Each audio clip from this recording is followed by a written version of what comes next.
E o grande debate de hoje discute, então, o que é melhor para o país: manter o que o ministro sempre defendeu ou optar por uma nova política de controle da pandemia? Pois é, né? Vamos falar então de isolamento social. Bom, naturalmente esse é um assunto muito sério, mas eu queria pedir licença ao espectador, ao meu debatedor, para usar um pouquinho de ironia nessa minha argumentação inicial. Quem acompanha a grande imprensa, né, e o seu elenco muito bem selecionado de especialistas só pode chegar a uma conclusão: o Brasil é presidido por um irresponsável que nega a ciência. Afinal, onde já se viu querer retomar a economia em plena pandemia? Que absurdo, né? Enquanto isso, na Alemanha, lojas com mais de 800 metros quadrados, elas poderão reabrir a partir dessa segunda-feira. Essas lojas, obviamente, têm que estar equipadas com material de higiene pessoal e estruturadas para evitar filas. Gradualmente, a partir de 4 de maio, as crianças alemãs também voltarão para a escola. Será que isso se deve ao sucesso no controle da pandemia? Uma pergunta legítima? Não. Na verdade, nessa quarta-feira, a Alemanha registrou o maior número de mortes em um dia, 285 óbitos. Mas não importa. O nosso presidente não passa de um ignorante solitário entre os sensatos líderes mundiais. Até porque, convenhamos, né, a Alemanha é uma exceção. Ok. Vamos falar então dos dois países proporcionalmente mais afetados pela pandemia: Itália, Espanha. Somados, esses países já contabilizam mais de 40 mil vítimas fatais do novo coronavírus, uma tragédia. Por isso, as autoridades italianas elas são muito rigorosas e só autorizam a abertura de lojas que respeitem as seguintes precauções: disponibilizar álcool em gel para os clientes, usar máscara em local fechado e utilizar luvas descartáveis para manipular alimentos e esse tipo de coisa. Livrarias, lavanderias, conveniências e até loja de roupa, né, estão reabrindo desde terça-feira. E o mesmo vale para uma série de prestadoras de serviço, pequenas indústrias e comércio. Mas quando o nosso presidente fala em reabrir as fábricas e as lojas, ele mostra que ele é um genocida. Enquanto isso, na capital da Espanha, 300 mil trabalhadores classificados como não essenciais já foram autorizados a voltar ao trabalho, inclusive profissionais da construção civil, o que é ótimo para os espanhóis, porque o FMI projetou uma queda de 8% no PIB deles em 2020 e eles sabem que empobrecer também mata, até num país rico.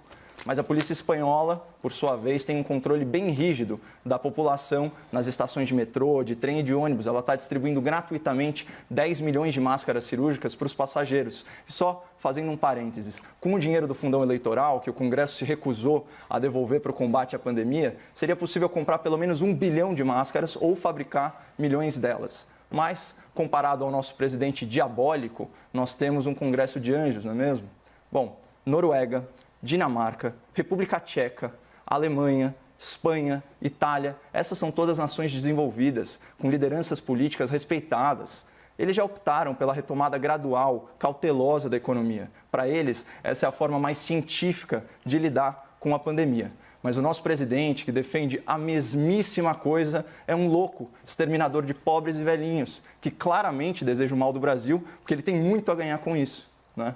Então, só fechando meu raciocínio, precisa de muita ironia para suportar a desonestidade intelectual e a hipocrisia daqueles que se dizem defensores da ciência, mas que fecham os olhos para evidências científicas de que a recessão pode ser muito mais mortal que a pandemia. E isso tem que ser debatido com o seu devido protagonismo. O segundo tema é o anúncio feito hoje pelo Ministério da Ciência e Tecnologia, eu tenho certeza que vocês acompanharam, né, do sucesso de um medicamento descoberto por cientistas do Centro Nacional de Pesquisa, que fica em Campinas. Então, as perguntas são: isso é oportuno? É político ou é um desserviço? Temos 5 minutos para esse debate, claro, sem contar o tempo das argumentações finais. Começo com você, Caio. Tá, eu vou abrir mão das argumentações finais se eu me estender, tá? Porque eu acho tão absurdo questionar o mérito desse comunicado que eu vou ter que recorrer mais uma vez à ironia, né? Isso para não cortar os pulsos aqui em rede nacional. O ministro Marcos Pontes, o ministro Marcos Pontes da Ciência e Tecnologia, ele é um quadro técnico, né? Eu acho que ele é um pouco ingênuo, doutor, politicamente. Ele ainda não entendeu como que a imprensa militante e a patrulha ideológica, elas funcionam aí em tempos de pandemia.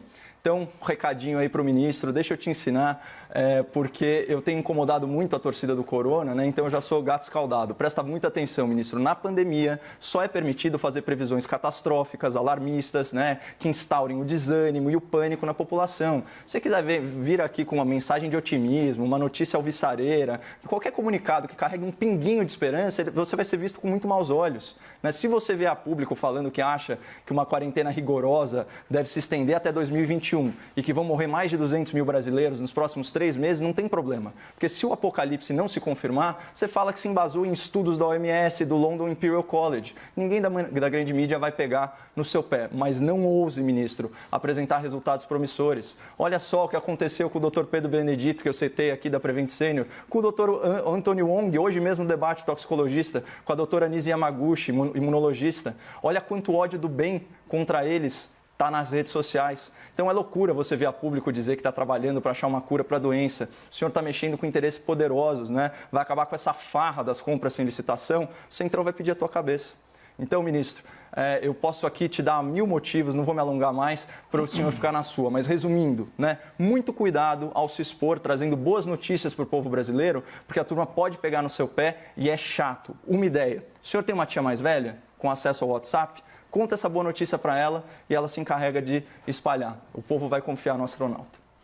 Augusto, por favor.